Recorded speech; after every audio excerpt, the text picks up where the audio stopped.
Yeah, Phil, you can start.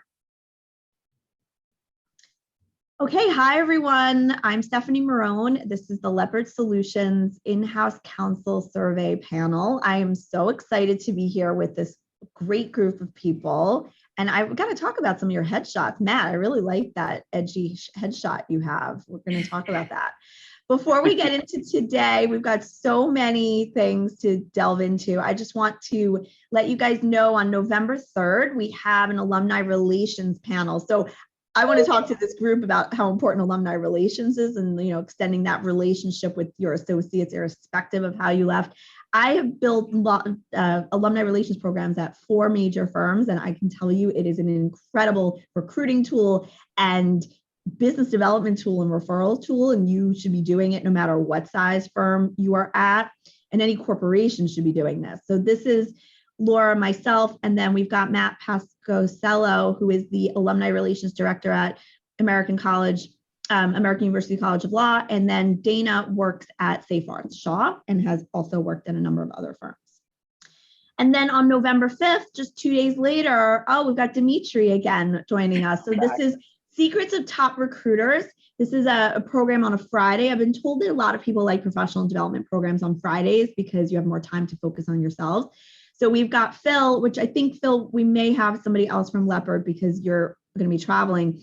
Jennifer Gilman, who is a recruiter. We've got Dimitri and Eva Wisnik, and we're going to ask them anything about this incredible market in which we are, the hottest market in 20 years, and we've got different perspectives. And so if you aren't thinking about moving around, you may be courted soon. We're going to delve into all of this, and how to retain your employees is so important right now.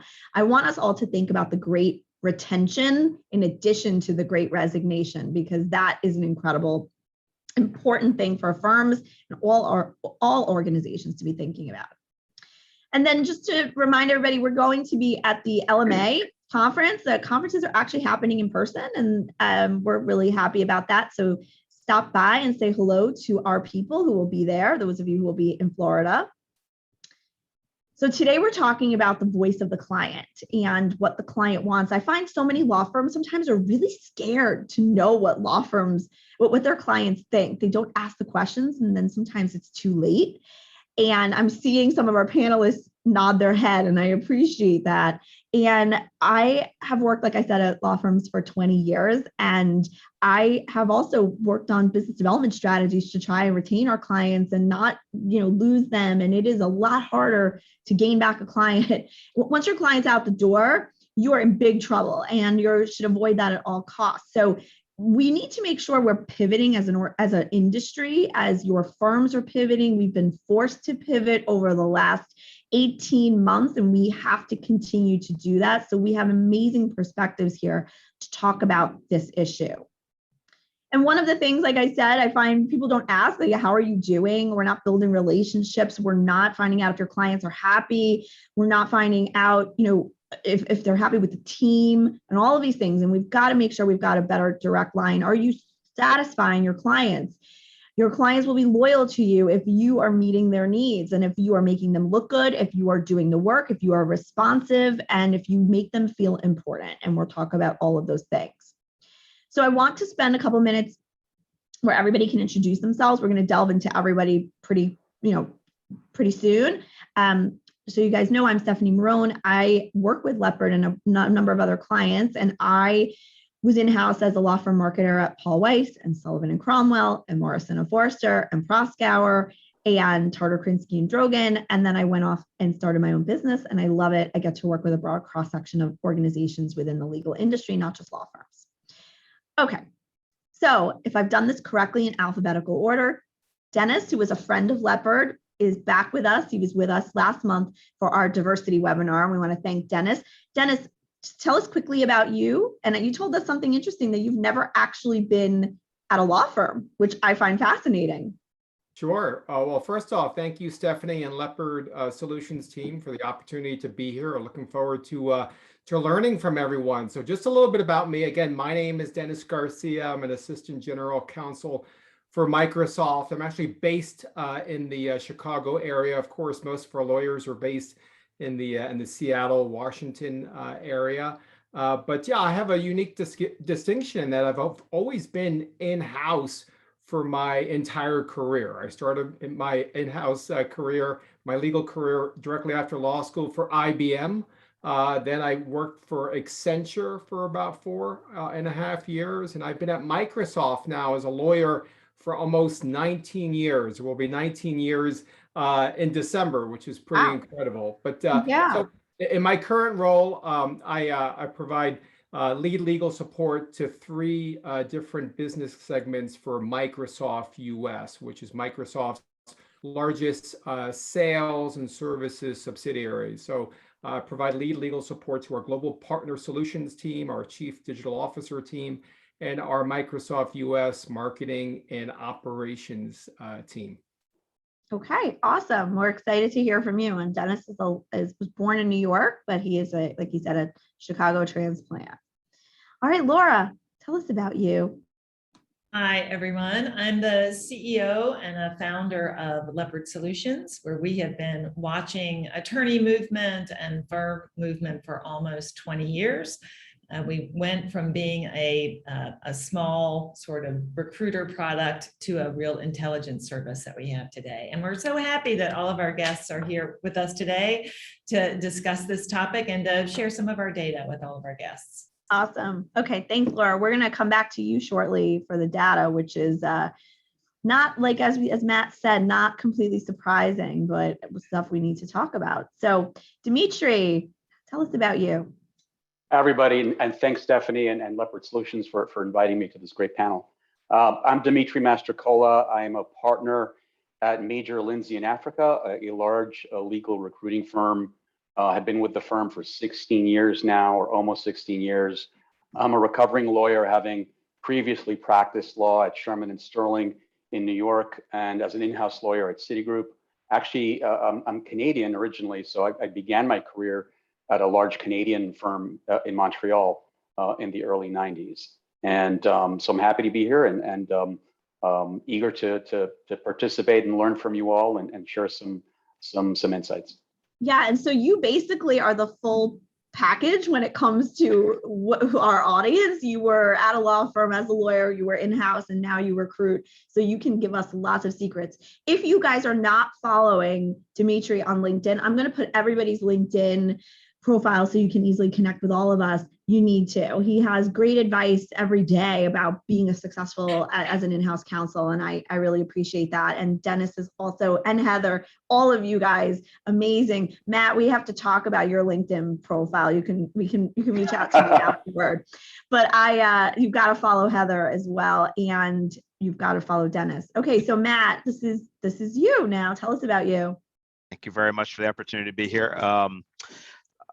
Longtime general counsel for Two Sigma Investments, which is a major quantitative hedge fund firm based here in New York. We're a global operation.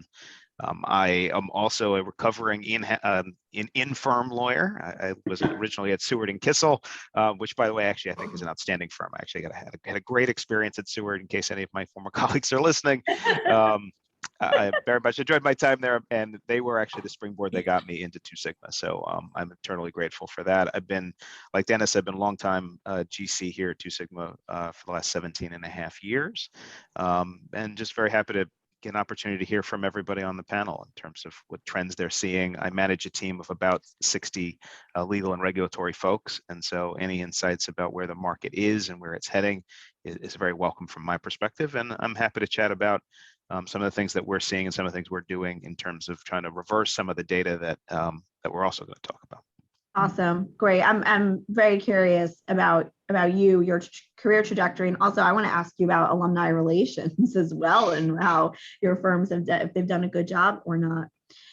Heather, last but not least, tell us about you. So I echo everyone else's thanks to Stephanie and Leopard. I'm really happy to be here. I am Deputy General Counsel of Boston Globe Media Partners. We are the publisher of the Boston Globe, Boston.com, and Stat News. I've been at the Globe for about 4 years. I actually started my career in big law at Sullivan and Cromwell, but took what we'll call a non-linear career path. I quit and opened a juice bar in Boston.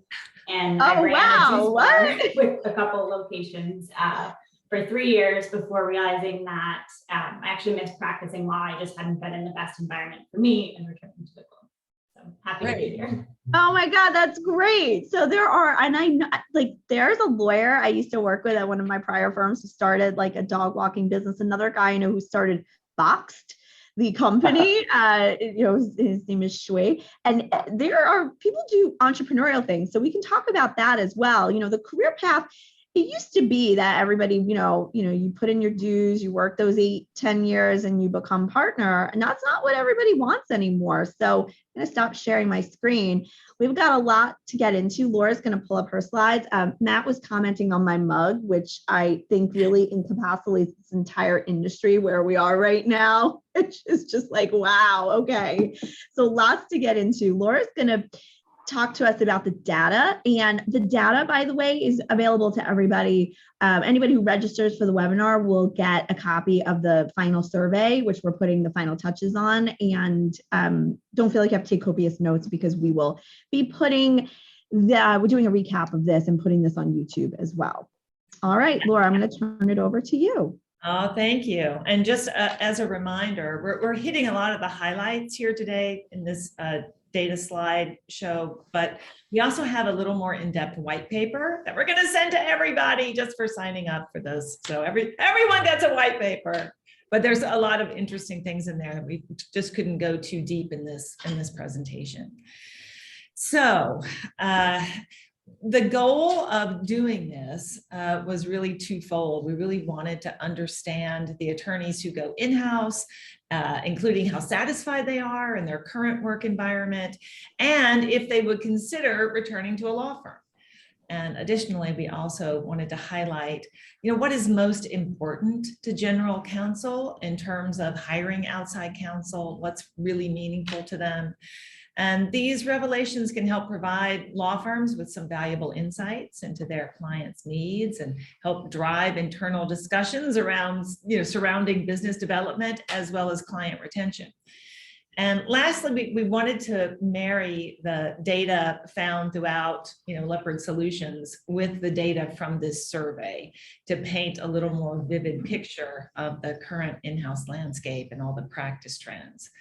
So the Leopard Solutions data used in this report comes from the in-house database that tracks over 75,000 corporate attorneys at more than 7,000 companies. We also pulled data from the Leopard list, where we track over 4,000 law firms. So blending of that data gives us the insight that we're going to share with you today. So using the data from Leopard Solutions, we looked at lateral movement from law firms into our in-house database. And we just looked at the last 12 months. So in total, there were almost 600 partner, associate, counsel, or support attorney lateral moves from a Leopard list law firm to a Leopard list in-house company. In an effort to better understand those hiring trends and what attorneys are most interested, have a lot of interest to corporations, we wanted to look at the practice areas, which laterals are leaving their law firms. So unsurprisingly, there was a strong interest in attorneys with a corporate background. So 23% of those attorneys that moved over were working in the corporate practice area. But to us, it was surprising, maybe it's not to the rest of our panel, but to us, it was surprising that there was a pretty good percentage of litigators. So 30% of the people that moved from a law firm in-house were practicing litigators at the time of their move. And as we all know, litigation is very often outsourced, to law firms from within a company.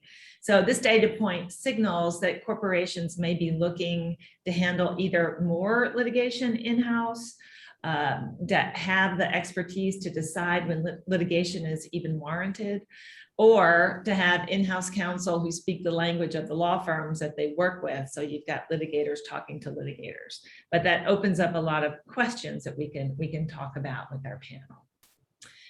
We also wanted to understand if corporations were more interested in law firms from a certain firm ranking, right? So we're still talking about those people who moved over in the last 12 months, where those laterals came from. 69% of those folks came from a top 200 company. So, and roughly half of that 69% came from the top 50 firms. So they're getting some of the tippy top laterals coming over from those law firms. And that's not to say corporations won't look beyond that, because nearly a third came from under top 200 firms, but a 69% is sort of an outsized number, and those folks came from a top 200 firm. We also thought it was important to understand at what point in an attorney's career are they most interested in going in-house. So as this data shows, we have attorneys that move to in-house. We have some right out of law school, some after gaining years of experience. And our data indicates, though, that the largest portion of laterals over the last 12 months came from those who received their JD in 2014. That's that really high number there. And this indicates that by about the 7th year as an associate, attorneys may doubt their chance of reaching partner. Perhaps they're experiencing burnout. They're looking for a better work-life balance. Another option is that they're being more strategic about their career, and they understand that moving to in-house for a few years could have big benefits if they move back to a law firm down the road. But that 7th year seems to be sort of the magic hour for moving into an in-house company. So let's talk about the survey for just a moment. We received survey data from about 202 in-house attorney participants. They're all based in the US. They represent 17 different industries. 65% of the respondents worked at companies with a revenue over $1 billion. 52% of those work at a company with over 5,000 employees. Now, just talking about legal departments, 62% of the respondents had a legal department with under 25 people, and 24% had over 50 attorneys on the company payroll. So that's just a thumbnail sketch of the people who actually responded to the survey. So 100% of all of these respondents said they hire outside counsel. So that's good, 100%. They actively hire outside counsel. And they're also hiring litigators within those companies. So while 51.5% is they're hiring litigators from outside their company, but if we remember that previous slide, they are hiring a lot of litigators to come inside the company as well. And a few of those attorneys told us that they are seeking litigation avoidance, and they want to hire attorneys who, quote unquote, know when to settle. So they are outsourcing litigation, but they're also hiring litigators to come inside of the company. But litigation still is the big reason why they hire outside counsel. Corporate 19%, IP almost 10%. And there are some that was so small we didn't give it its own piece of the pie. But litigation, corporate, IP, and labor and employment are the biggest areas that they hire outside counsel for. So we wanted to know if a large number of in-house counsel would move back into a law firm environment, and for most of them, the answer was a resounding no, would not return. 78% of the respondents of the survey had previously worked at a law firm, and only 12% said they would definitely consider returning to a law firm. And of that 12%, 2% of ethnically diverse attorneys said they would definitely consider returning to a law firm environment. However, 36% said maybe, it would depend on several factors. So it looks, the key takeaway is it's a resounding no from most of the people that answered this survey. Nearly 60% of the participants were satisfied with their work-life balance working at an in-house company, and 75% felt that their organizations invested in their professional development. And that's a really great number. That's a really great number. 75% felt that company was invested in their success, which is fantastic. We looked up a survey this morning that was in Bloomberg. It was published in March of 2021. And it said that 74% of the law firm attorneys they surveyed were unsatisfied at their job, which is the exact polar opposite of what we're getting from the In-House Counsel Survey. Unsurprisingly, legal expertise and responsiveness were the two most important factors when companies were looking for outside counsel. However, firms should not underestimate the importance of diversity. We know that for a fact. Integrity, strong communication skills, in their client relationships. So that word graph right there is exactly their responses and in the order of importance. General counsel want their outside counsel to provide value in their communication. They are not interested in receiving an email press release. They're really more interested in things that are of great interest to them, topical webinars. In other words, they just don't want their time wasted with communication, trying to sell them things. They really, if you're going to send them something, make it something of value, and then they'll pay attention. Client dinners and lunches, also very popular. They enjoy those and suggest, relationship building and personal networking are still really important to this business development, even though that hasn't been true for the last year and a half because no one's been doing any of that, but they look forward to that return. And size, we questioned size and we sort of went back and we looked through all the respondents to see really what they're talking about. And size was a consideration because a large firm can handle more matters internally and they can provide an array of services to that client company. So the size of the law firm that they hire does matter, which is why growth in a law firm is still so important. And these are the really big takeaways. But I encourage you to read the white paper that we will be sending along, which will have a lot more data for you to peruse. But now I can't wait to hear what our panel has to say about these data points. Yeah, there's so much here. So, okay, I want to hear your general thoughts on surprises, confirmation of it. Dimitri, can we start with you? What did you think? I was surprised by some things. And then obviously there are things that, we've known, but it's just nice to get the pulse of people, especially since COVID. I haven't seen a GC survey recently, which is why we wanted to do this. So Dimitri, what do you think from your vantage point? No shocking surprises for me. It's pretty much, the results are in line with what I've been seeing in the marketplace. Oh, that's a cute dog. Hi there. So like I said, no surprises. If there was one thing that jumped out at me was kind of the data point about 50% of the respondents firmly stating that they would not return to a law firm environment. Yeah, that one was like, okay. So, post-COVID, given the kind of the work-life balance improvements and enhancements that they've gotten accustomed to. So I get that. I don't know how realistic that is. And I think there are downsides to not being in the office, especially for the more junior associates in a law firm. There are mentoring opportunities, learning opportunities. Law firms, at least in the early years of an associate's tenure, it's an apprenticeship type of business practice, right? And you learn so much by being working face to face with a partner. And it's sort of what Matt said, right? About like, we'll let Matt talk about that, but like having those opportunities and, to be right in front of the people with whom can really help you grow. So.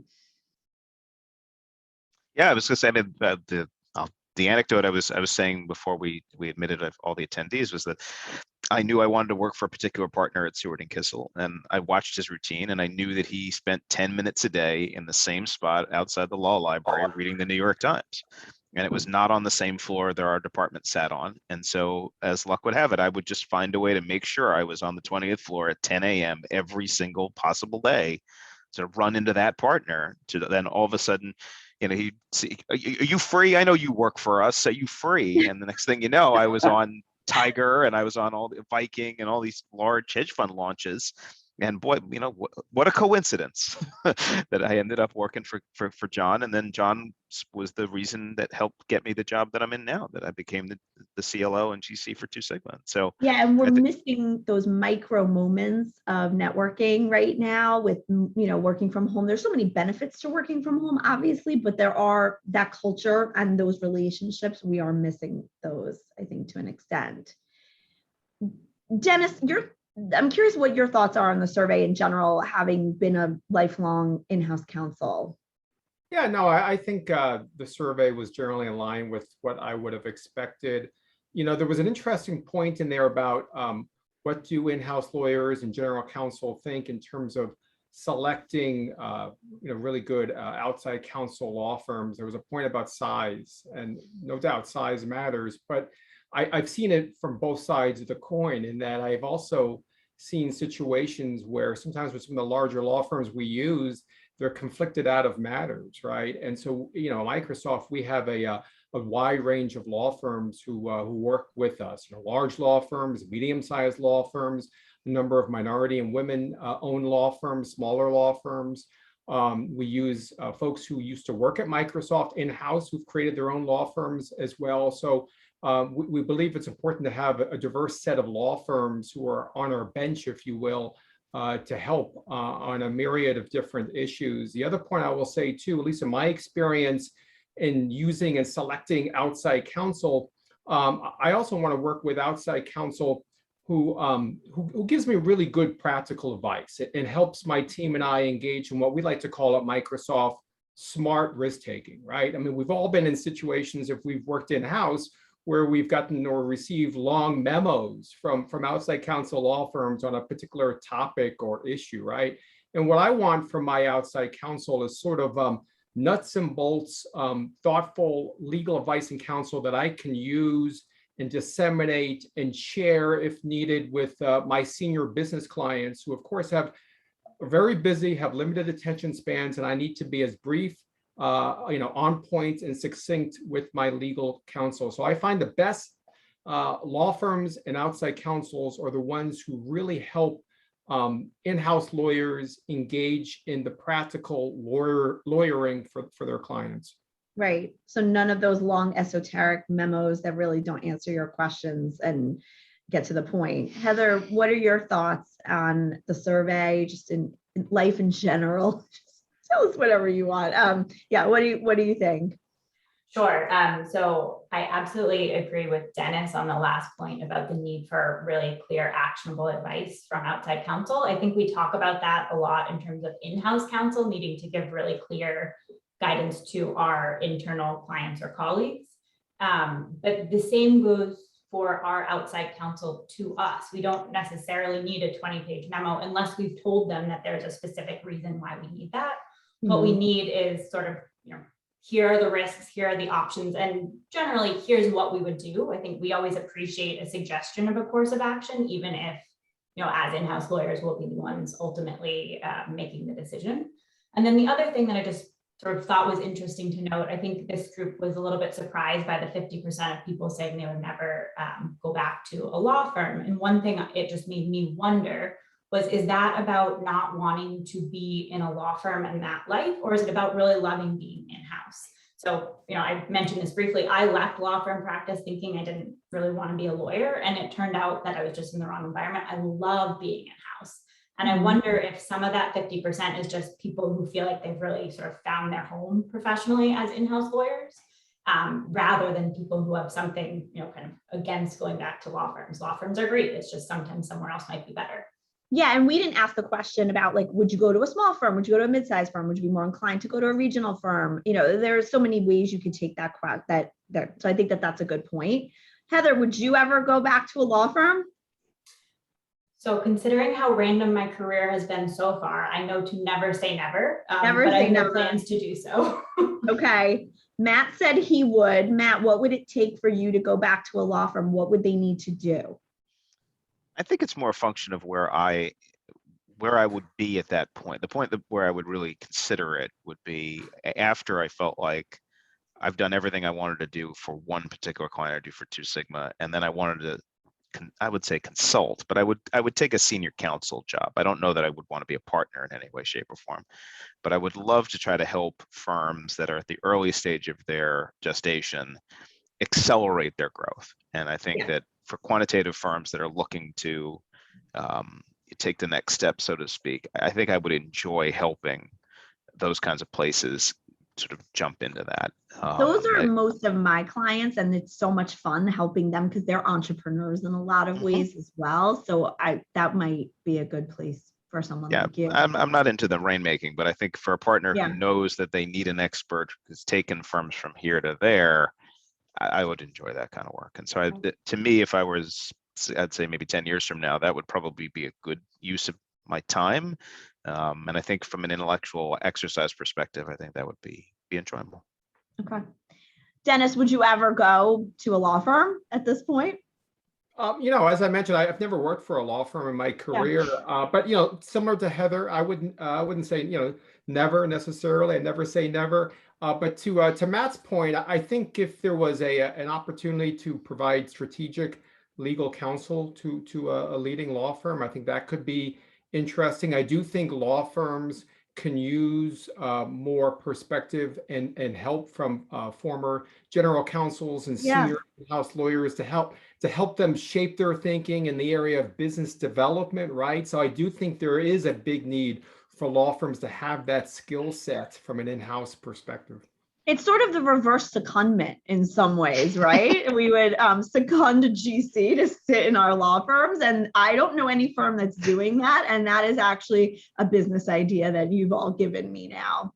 Dimitri, tell us about this market. So you place GCs, and this has been an unprecedented market as Leopard's research has shown, and we'll put in our recent survey of the state of the legal market. I mean, there are 11,000 plus jobs right now open, and there are not enough candidates. And candidates are also trying to weigh, and Dimitri and I spoke about this a couple of weeks ago, they're trying to weigh whether to leave their firm or stay. And I'm seeing people stay. I'm seeing firms pull out all the stops. And you were telling me that even your clients are making the offers very attractive so that they don't go to another firm, but they go in-house. So tell us about this unprecedented market. And Laura, please feel free to add any color to this from your vantage point as well. And then I'm also curious for the panelists on if you guys are trying to hire and what it's been like for you guys trying to hire in-house counsel right now. So Dimitri, tell us what you think. So yeah, no, great question. So my focus at MLA, so I place lawyers in-house, right? General counsels and their teams. And so I will tell, and I've been doing this for about 16 years now. I've never seen an active market the way it is right now in 16 years. It's bonkers. And what do I mean by that? Like, we are actually at the point where we're turning away clients. In fact, just before this call, I had a client call me looking to hire. We're conducting a general counsel search for the client, but they also want to hire 3 junior lawyers. I turned them down because we're so busy, our bandwidth is so full that, you know, unless we're certain that we can deliver for a client, we would rather decline the search and recommend maybe a contingency search firm to go handle it if it's a junior role. So all that to say, it's a very active in-house counsel market. Things slowed down during the pandemic last year. So from March through October of last year, things were actually very quiet. But when Thanksgiving came around and then into Christmas, and certainly into January of this year, it was like the rubber band being stretched in one direction, exploded in the other direction. So a complete pendulum swing. So now the market's super active. For any in-house counsel, any legal department that's looking to recruit a mid-level corporate associate from a top firm, Which is everybody, by the way. Year 4 through 7, you're in big trouble. Years 4 through 7, everyone's looking for top Right. talent in that range from a top AmLaw 100 firm. And it is as competitive a marketplace for that pool of talent as I've ever seen. The great candidates have options. I launch a search and find a great candidate. 2 weeks into the search, the candidate calls me. I've got an offer. How long will this take? You know, I'm on a short leash. I've got to give them an answer within 5 days. So that is happening, you know, week after week after week. So it's, you know, a bigger question as to what the cause of all this is, but it's happening and we're dealing with it. So if you're, you know, if you're 4th or 7th year associate, especially if you're a corporate associate, M&A, private equity transactions, funds management, investment management, it's a great time to be looking. I mean, you've got options. And not only options in-house, I think all of the law firms are at war with themselves, trying to poach that talent from each other. And some law firms, for instance, are paying recruiters double the typical search fee. So, you know, law firms typically pay 25% fee, at 25% of total comp for an associate. Some firms are paying 50% for that same talent. And so it's bonkers. It's bonkers. That's a technical term, by the way. Yeah, right. What advice do you all have for law firms to keep their associates, to keep their lawyers, so they don't go in-house? Now, obviously, okay, they may go in-house. That may be something that they want to do, and that's different. But for those firms who are hemorrhaging associates right now, what can the law firms do to make it more appealing to stay at the firms? Matt, what do you think? Is to say this to Seward that they would lose their sort of 4th through 6th years all the time because they didn't have a program to narrow up the number of clients that associate would work on, so that they could get a better training to become in-house folks. I think the firms have to embrace the fact they're going to lose these folks one way or the other. Lose these people. And the question is, can you keep them an extra 18 to 24 months to, you know, to avoid, you know, try to shrink the problem? There's no silver bullet that's going to stop the full-on rush of this turnover. The question is, can you get another 18 months out of each of these individuals and avoid some of the pain? And I think the way you do that is, I think you have to focus on them and say, we know this is where you want to get to, but you're not ready for it. And so we're going to change the profile of the total number of clients you're working on. You're still going to work the same number of hours, but we want you to essentially be the outside in-house counsel for that smaller group of population of clients, 3, 5, but pick whatever number you want, as opposed to the phone ringing off the hook for 20, 30 different clients, which is what causes the burnout, which makes it very difficult to focus and makes it very hard for the associate to feel like they're understanding what's going on the other side of the telephone. And if you then pair that with the ability to potentially spend time physically in any of these other clients' offices, I think you'll find that lawyers are still traditionally risk adverse, and they don't really want to make a jump into some of these places until they understand what they're really getting into. And they think the grass is greener on the other side, and they think they want to get there, but this is a way to sort of bridge them. And I think that makes a stronger relationship with the client. It invests in the associate. The associate will feel better when you have the alumni portion of this panel that we're talking about. And so I think it's a very virtuous circle, but it takes an administrative eye and an entrepreneurial eye that I think Laura made this point in the pregame. The firms have been drag kicking and screaming to a lot of these things. And so it's very difficult to get them to innovate in a way that allows that kind of stuff to happen. It's very hard. I want to ask Laura this question. So one of the projects I've been working on is doing recruiting marketing for firms that are top firms and they can't keep their associates and they can't get new associates. So my job is to do a recruiting marketing strategy. And I did this when I first started in legal marketing 20 years ago. And now I'm being called back to work for those firms. These are firms that are household names at the top of their games, that partners make over $3 million a year, and they can't get talent.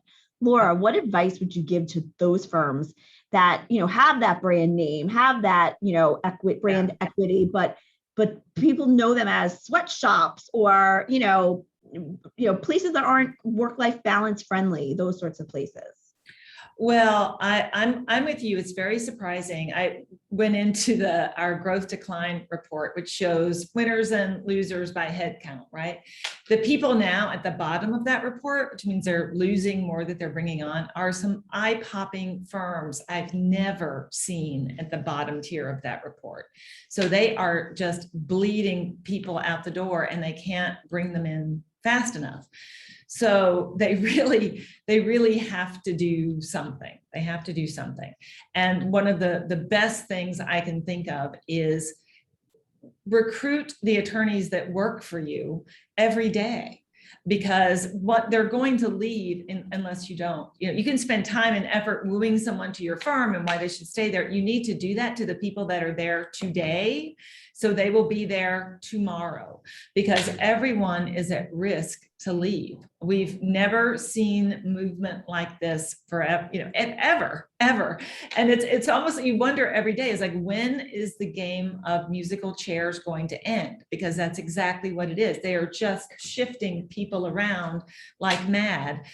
And there's not necessarily a great difference in the law firms, right? Themselves, they're going to move from one place that's just as hard to work at as the other, but they're being offered some incredible pieces of candy right now. Not only are the salaries sky high, but they're getting signing bonuses. They're talking about, other bonuses that they get from moving to the firm, but they get there and they realize it's the same. It's the same. It's that grass. The grass is not greener, right? So if you can let your people know at the firm, you appreciate them, you work with them, and listen to what they have to say. 74% are unsatisfied. What makes you unsatisfied? They really have to start asking these questions, and they have to start providing some tangible results to those people, or that revolving door is going to be propped open and they're gone. They're gone. Yeah. And I think, listen, a lot of us know, having worked at firms, how different the cultures are at those firms, and how you get into a firm that you'll be courted and then it's not actually the right environment for you.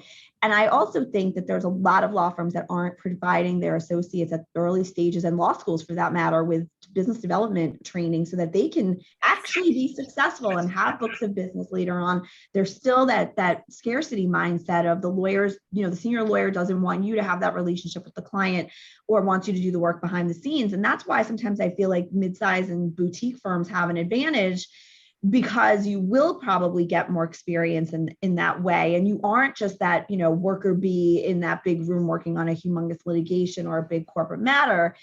I think firms would be very well situated to provide professional development training very early on and continue to do that, continue to help them if you want to be on a board or you want to pursue, be a public speaker, whatever it is, pro bono. So many firms pay lip service to pro bono, but actually they want you to do billable work, right? So there are so many different things that firms could do if you get a little creative, if you really want to keep a person. And then obviously work-life balance, right?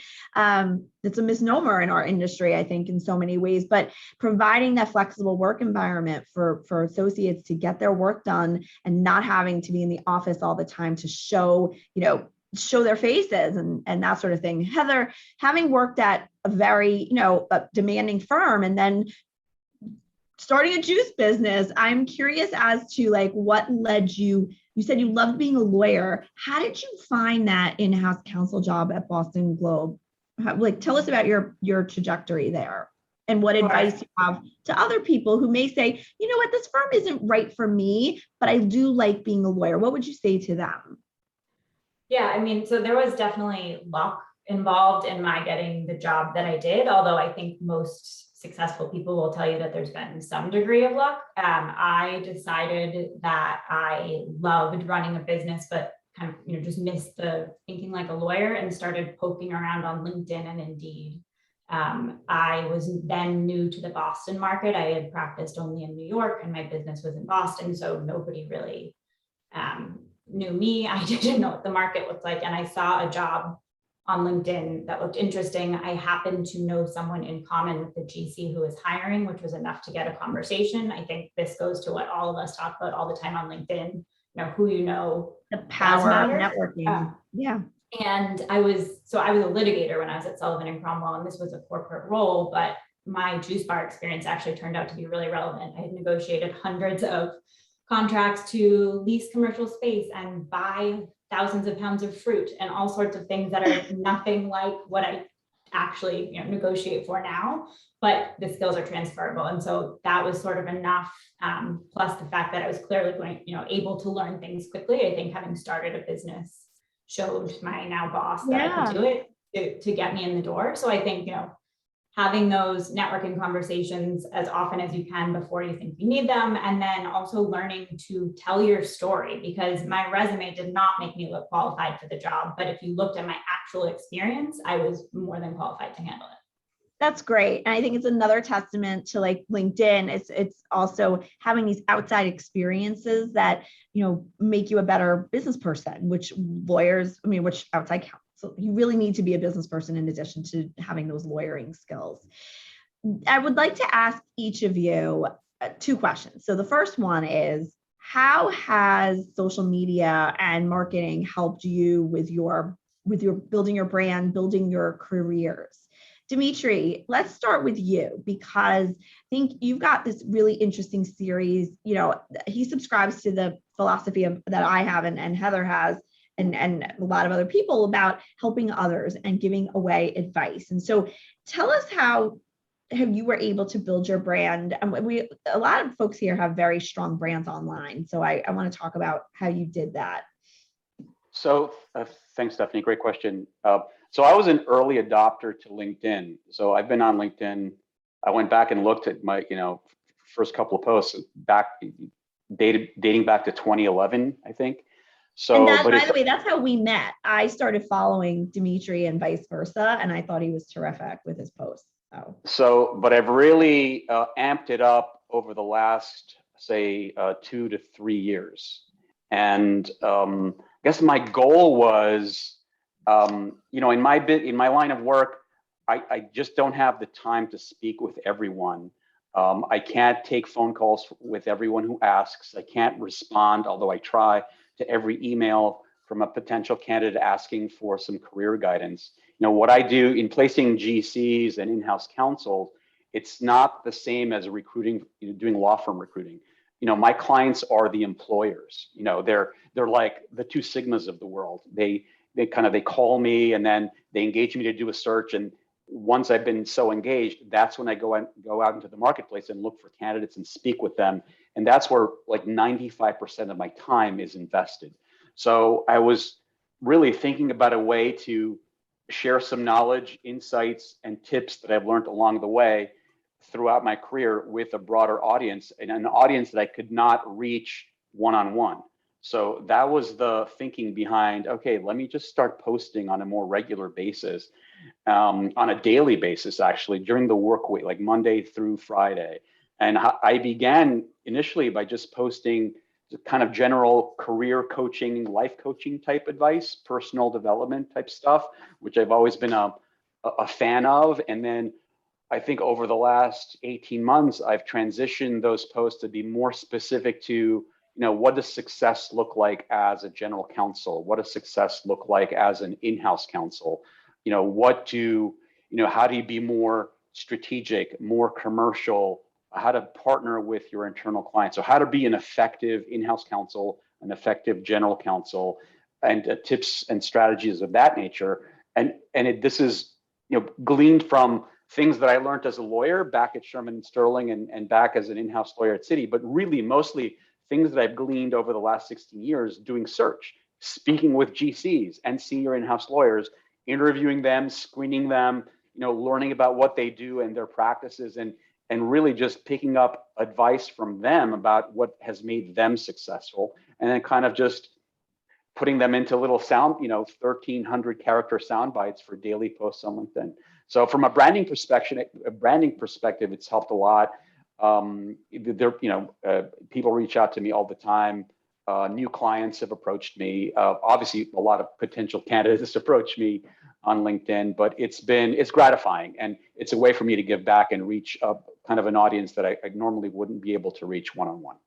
It's great. And I always say you should build your brand long before you ever think you need it. I never thought I would start my own business, and I was in-house as working at a law firm. And I know so many people who work at law firms feel like, I don't think I can post a lot. What if my employer looks down on it?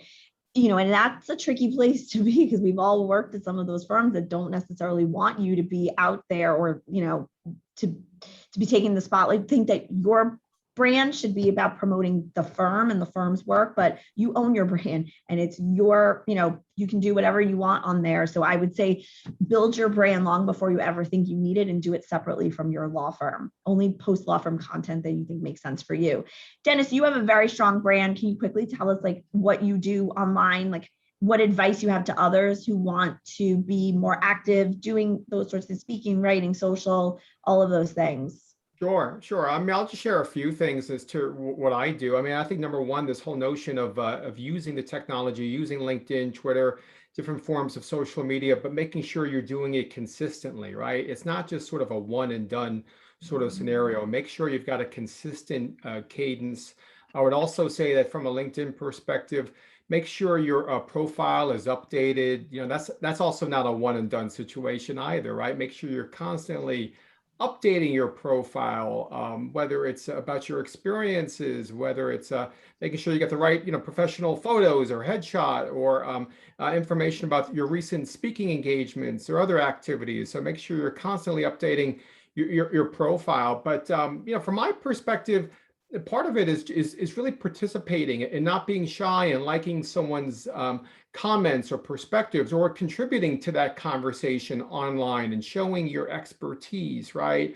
Or sharing information. You have to look at your audience online as sort of how do you constantly provide really high value to them, right? And all of us have a lot of great experiences that we should share and feel comfortable in sharing. So how do you consistently provide good value to your followers and your audience? And I think if you do that for an extended period of time, you will be building your brand. I think you'll also be helping to build your firm and your company's brand. I know from a Microsoft perspective, obviously we're involved in so many different activities, right? So I look at myself as a Microsoft brand ambassador. Yep. So I'm sharing content which our president and vice chair, Brad Smith, and our CEO, Satya Nadella, is sharing. I'll put my own perspective and spin on it, if you will, but looking for opportunities for you to be really great and strong brand ambassadors to your organizations. It's great. It's a great point. Heather, anything you want to add to that before I get to the next question?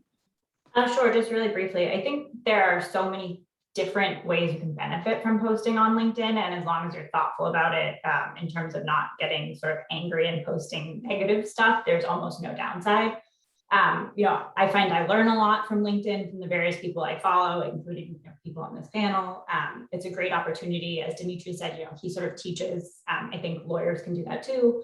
And then, it's a really great opportunity for brand building.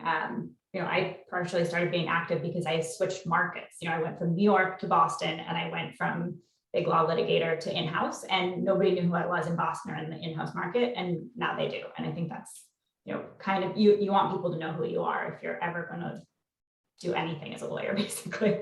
Yeah, I mean, whether it's you want to be on a board, you want to speak more, you want to write, whatever it is, you should be using it. So now my next question is about what qualities do you think it takes to be successful as an in-house lawyer? Matt, can we start with you? Sure. I know a lot of these are going to sound pretty trite, but no, they're good reminders and they're fundamentals. So just whatever is stream of consciousness for you guys. I think it's care is where you start. You have to care. You have to make I describe the difference between in-house practice and outside practice or in-house practice. People always ask, what's the difference? I use a sort of 2-dimension, 3-dimension, 4-dimensional example. When you go to law school, you learn 2-dimensional law. Everybody's dead. You're just reading the piece of paper, right? Ms. Paul's graph, wherever she may be. You know how the story turns out. And then you go to from law school, you go into a law firm, and now you're practicing with it's 3-dimensional legal practice. A real person walks through the door and has a real problem and wants you to fix it. Okay. But unless the person is remarkably litigious or remarkably financially successful, you don't usually see that person again. That client goes off and does something else, and maybe some other person at Microsoft will call you, or some other person at Jusic might call you. But it's a remarkably three-dimensional experience. In-house practice is four-dimensional practice of law. The same three-dimensional person over the fourth dimension of time. And so now you have to find a way to make that person feel like you actually care about their business, not just the problem, not just the thing that came through the door, but you actually care about them over that long extended period of time. And that care is not a skill that is naturally built at law firms, because you sort of work on the particular thing, it goes away, and you're on to the next person. And so that human connection of caring, not just about the question you were asked, but why are you asking me that question? How does this fit into your business? And maybe the question you asked me isn't actually the one you need answered. It's this other thing that's adjacent to the question you asked me. And so developing that skill of not just, answering the question, but why. You wouldn't be a lawyer if you didn't answer it that way. So thank you. Well, and then asking, I always say, I'm going to answer the question you asked me and the question you should have asked me. And the only way you know that second one is by diving into and caring about the underlying business. And I'm shocked at how that skill is really hard to find from candidates that we bring in from the outside. You have to teach. That's the teaching moment, I think, for us. So do you think a lot of lawyers who come from law firms aren't necessarily like their business sense is like, you've got to help them get their business sense, even having worked on so many, major matters on the litigation or the corporate side or whatever it is? You feel like they've got to be brought up to speed, like in that area? I think it's just the nature of being on the other end of the telephone or the other end of the Zoom phone call. It's like dealing with the old Kremlin, right? Some piece of information goes in and something came out the other side, but you have no idea what went on inside. It's very hard then. It's not necessarily business sense. We sort of describe it that way. They don't think like clients, so they don't think like business people. Well, of course not. They're lawyers, right? We went to law school. But the issue is more a function of, I think, that the detachment makes it very difficult to understand when the phone gets hung up or the email is sent, what happened with that piece of advice, and did it land well? How did it work? How was it implemented or not implementable? Those kinds of questions are really hard when you're either end of the phone, which is why secondments work. Right? You made the point of the reverse secondment, which is a great idea. Kate, I like that term. But that's why secondments are great, because you get into the client. You understand that when I gave that piece of advice, how that was completely unimplementable. It was useless because it failed the minute after they hung up the phone. And the client's out there and goes, stupid lawyer, doesn't understand the damn thing. Hung up the phone, they call somebody else. And so that's how you end up in-house being successful, I think, is let me come over to your desk. Let's talk about what you're trying to actually do. And then I'll give you whatever advice I can. Or if I don't know the answer, I'll go figure it out for you. Yeah, I mean, I see it even having worked in a big law firms, like you work with different departments and you don't explain the why. And I think it's the why, and it's seeing it from someone else's vantage point is so important, because we all looking at it from different lenses. So that's great advice. Dimitri, from your perspective, what do you think it takes to be a successful in-house counsel? I mean, a lot of, what Matt just said, 100%. So really, from my perspective as a kind of executive recruiter, and what my clients are always looking for, I think it comes down at the core to having an ownership mentality when you're in as an in-house counsel in a business. So I like to use the term, you need to be a principal with legal judgment, which means you've got to act like an owner of that business, which means you need to understand that business deeply. You need to figure out how your company or the various businesses within the company may actually make money, which means you need to develop commercial acumen. You need to develop some financial skills and some accounting skills. And most lawyers are really great with words, but not so great with numbers. You need to be pretty good with numbers to be effective. So principle with legal judgment is what all of my clients are looking for when looking to hire a GC or senior in-house lawyer. And that means commercial acumen. It means caring enough about your internal clients to learn the business really, really well as an owner. And the shortcut, the way I think about it, is just, how does your business make money? What are the various ways they make money? And understand that. If you can do that, you can become an effective business partner to your clients while protecting the legal downside. It's important for everybody, whether you are a lawyer or not, or going in-house, even what I do, like to understand what how my clients make money helps me be a better marketer. So I think that's great advice.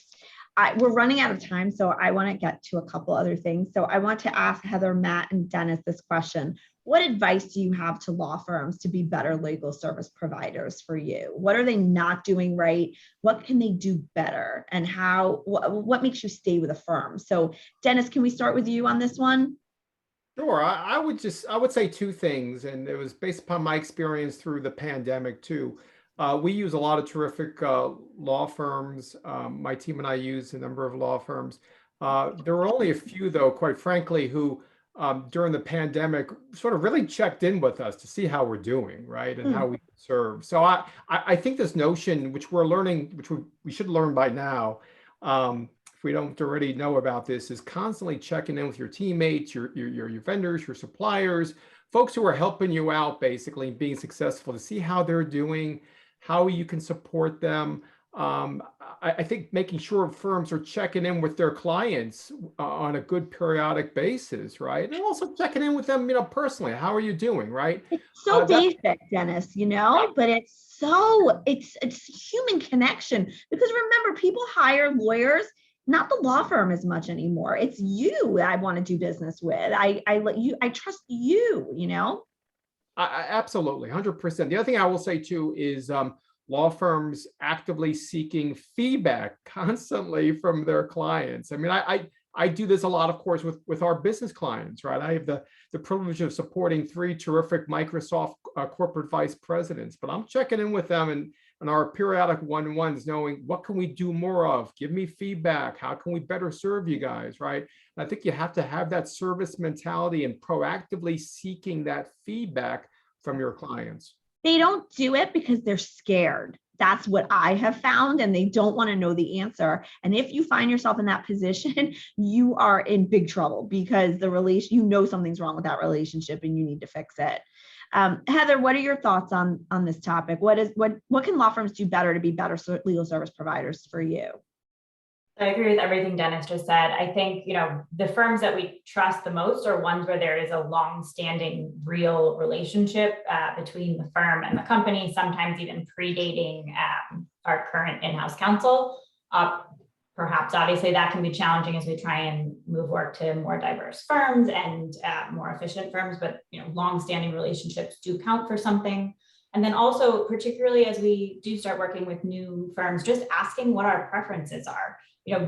How long ahead of this filing do you need the brief?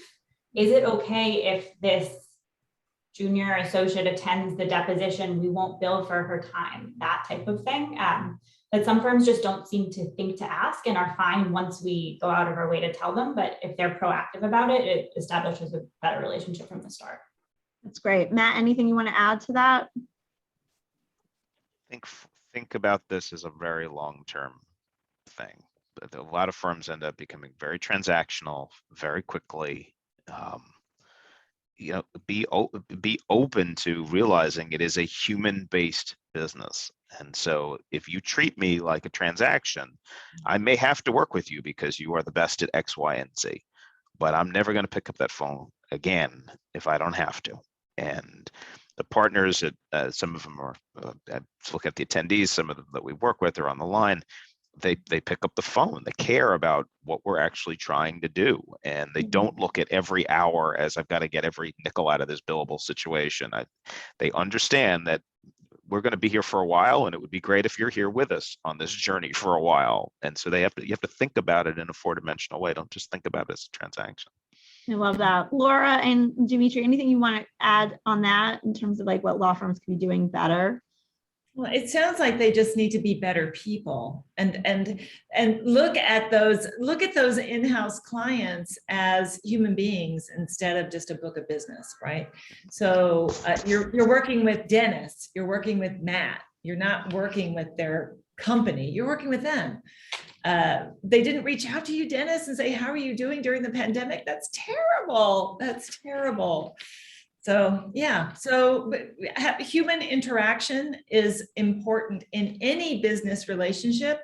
And if you want to keep that business for a long time, you must invest in that human relationship.